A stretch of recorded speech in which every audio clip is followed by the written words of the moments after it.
Hey, Cub fans, welcome back.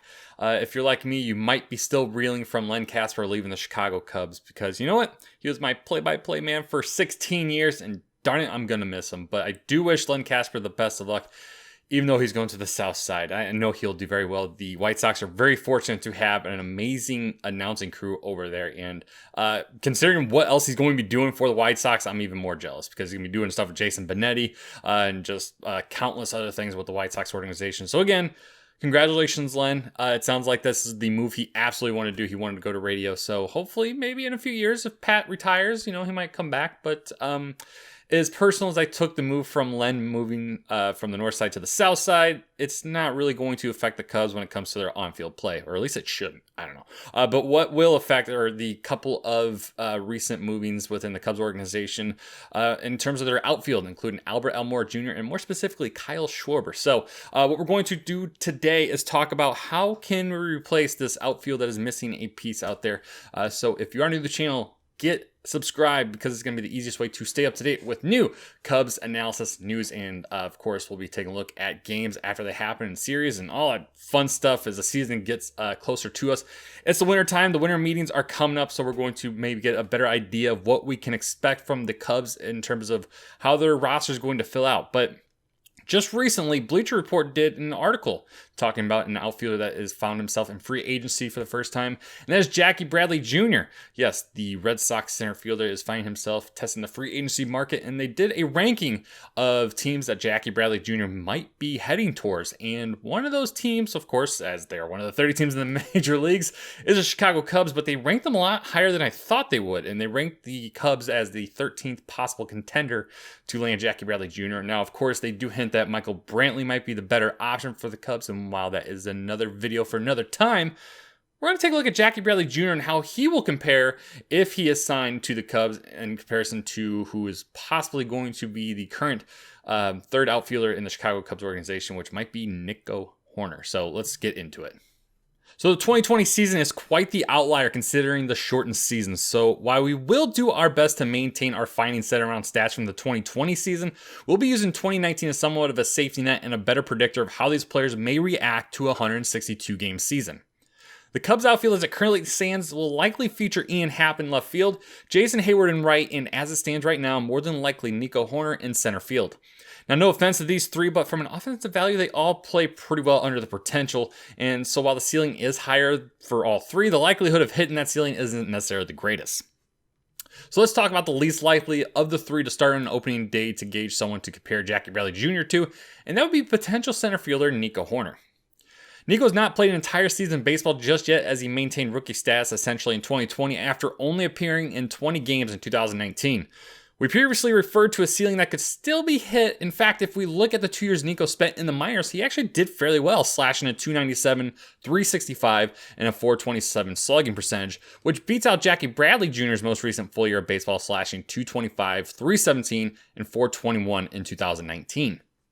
But let's bring us to the reality of the situation, which is Major League Ball and what Nico has seen thus far from a professional level. And you see a huge drop in production in which he loses almost a significant amount of value, going 247, 309, and 333. Now, Nico Hoerner's batting average of balls in play is also below the average for a major leaguer, sitting around 285 for his career, compared to what you normally see out of a major leaguer at 300. While his wins above replacement was far better his second year, it still screams utility player at best, coming in at 0.5 and 0.1 in 2020 and 2019 respectively. So we've settled on why Nico as a batter is less than ideal, but we got to look at his defensive value as well. Now you may be wondering why Nico in the outfield. Didn't he play middle infielder for the majority of his first 2 seasons? You would be correct in that assertion, but that is how rough of shape the Cubs are in defensively when it comes to their outfield. Nico is the default option put in the outfield, short of keeping Happ in center and moving Chris Bryant to left field full-time, which isn't the ideal solution. And that's also assuming Bryant has much time left in Chicago, but that's also a story for another time. Nico is likely center field bound if the Cubs don't bring in additional help. So let's look at him defensively the best we can. Well, this isn't really saying a whole lot because over the course of 2 seasons, which equal approximately 6 games in the outfield, there isn't much to consider here when trying to make a valid assumption.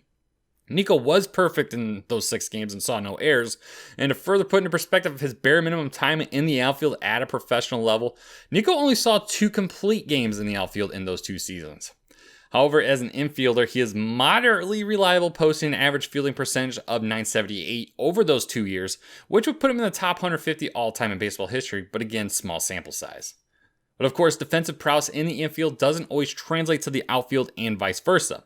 This is going to go heavily against Nico since the small sample size is an unproven facet of his skill as a fielder. So let's look at a possible replacement for Kyle Schwarber that isn't part of the Cubs system, and that is Jackie Bradley Jr. Well, before we dive into this, I'm not saying Jackie Bradley Jr. is who I would personally choose compared to, say, a Michael Brantley, but there are some assets of Jackie's game that may prove far more beneficial to the Cubs long term compared to Michael Brantley, and of course, the most important being the contract. Michael Brantley is becoming increasingly more a hot commodity in Major League Baseball as he gets older, and his bank account is, well, currently reflecting that. The less money spent here over the long term may be the better choice. Contractually, what you could get out of Bradley could be far cheaper and longer term than what Brantley could get you at what would likely be a shorter deal due to age. There may only be 3 years separating the two, but it's significant enough that it'll warrant a different term. So how would Bradley stack up as a Cub? While it would be easier to compare Bradley to Nico Hoerner, that, well, wouldn't be fair. And honestly, it would be a no contest because now I know that's kind of the point of this video is to compare the possible outcomes for the Cubs outfield and the 2 options that they may have. But we know without a doubt that Bradley is the far better current value compared to Hoerner. And while Hoerner does have a higher ceiling just based on the fact he hasn't played all that much in the majors, the small sample size that we do have currently on a professional level leads you to say that Jackie Bradley Jr. is absolutely the top pick compared with both of those options. Now, let's compare Jackie Bradley Jr. to the person he would likely be replaced in, and that would be Kyle Schwarber. Although, to be fair, Jackie Bradley Jr. would be in center, which would push Happ over to left field. Now, offensively, over the last 2 seasons, Schwarber has done pretty well at maintaining value compared to at least Jackie Bradley Jr. While Schwarber played in 12 more games, he has over 20 more home runs, walked 20 more times, and has slugged .494. Fortunately enough for us, cherry picking those stats isn't telling the whole story because Bradley may have played in 12 less games, but he is only out hit by Schwarber by 3, had more extra base hits that were inside the ballpark, struck out less, and nearly matched Schwarber's on-base percentage, falling short 330 to 331. Unfortunately enough for us, though, if Schwarber ends up returning to Chicago or if Bradley was signed by the Cubs, we should expect nearly the same amount of strikeouts as they both strike out at almost the exact same percentage, but rounded to the nearest number, both strike out at a 26% rate per plate appearance. More on offense in just a moment, okay? Because as we said, this doesn't tell the whole story. In baseball, every position player has to play on both sides of the ball, and defensively it's not even close because Jackie Bradley Jr. nearly destroys Schwarber in every category from a defensive standpoint. To make these comparisons, like the offensive comparisons, we'll look at both 2020 and 2019 together. Both playing the outfield, Jackie Bradley Jr. played in only a few more games but saw almost 150 more defensive chances in the outfield compared to Schwarber. While both maintained a perfect fielding percentage in 2020, this was not the case in 2019. Schwarber saw the ball in left field just under 100 times less than Bradley and still committed 2 more errors than him, and on top of that, Bradley assisted in converting 3 double plays compared to Schwarber's 0. Over 8 seasons, Jackie Bradley Jr. has a .990 fielding percentage, which places Bradley 31st all time. In a smaller and a far more normal outfield at Wrigley compared to Fenway, one could only imagine Bradley's percentage would just go up. And earlier we looked at the aggregate of the last 2 seasons for these 2 players, and while it may look like Schwarber compares pretty decently, that was coming off a 2019 season that was pretty good. What about in the shortened 2020 season? Well, let's separate the 2 even further because here's where it gets downright brutal. Conveniently, both Bradley and Schwarber saw the exact same amount of at-bats, making this a pretty awesome comparison to make. At 191 at-bats, Bradley had 18 more hits, contributing to a pretty good 283. He maintained decent production as well, driving in 22 and scoring 32 times. Schwarber's only claim to fame compared to Bradley was in the home run department, hitting 11 to Bradley's 7. And despite hitting those 4 more home runs, he was outscored by Bradley and only posted 2 more RBIs than Bradley did. Although we have to respect that the story of scoring and driving in runs isn't necessarily up to the batter himself, but his teammates around him as well. But the separation becomes truly unfair when looking at the slash lines, which saw Schwarber's line at 188, 308, and 393. And Bradley's line, despite hitting 4 less home runs, saw a greater slugging percentage as he slashed 283, 364, and 450. Small sample size be damned, but it's hard to ignore those values from last season. But much like Bradley to Brantley, Schwarber has 3 years on Bradley and will likely see a contract smaller than Bradley. So with that in mind, is bringing back Schwarber something the Cubs should consider?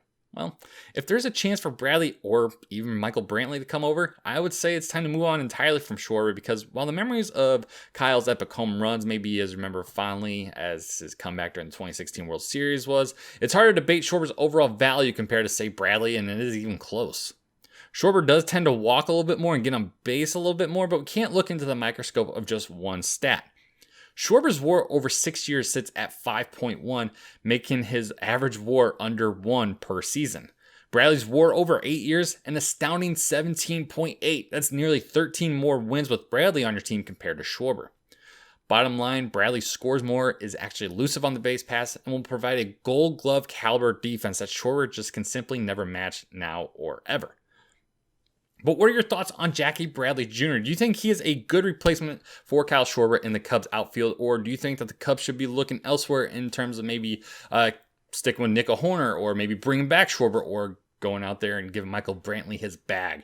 Let me know in the comment section down below, because this is going to be an interesting thing that the Cubs will probably be looking at in the offseason, unless they are really keen on rebuilding this team from the ground up, and they may just stick with Hoerner and Happ and Hayward in the outfield. Who knows? What are your thoughts? What are you hoping the Cubs end up doing this offseason in the outfield? In the meantime, if you haven't already, liked this video, as it does help more people find it just like you did. And of course, get subscribed, because it's the easy way to stay up to date with our new content that we do, because we're going to do analysis on news and rumors in the world of Cubs baseball, and of course around major leagues as it happens. And as the season gets closer, of course, we'll do previews and reviews and recaps over the Cubs games, and possibly do some watch parties in the meantime, and just talk Cubs baseball all year, because that's what we're here to do. Okay, so again, I want to thank you for your support, and go Cubs go.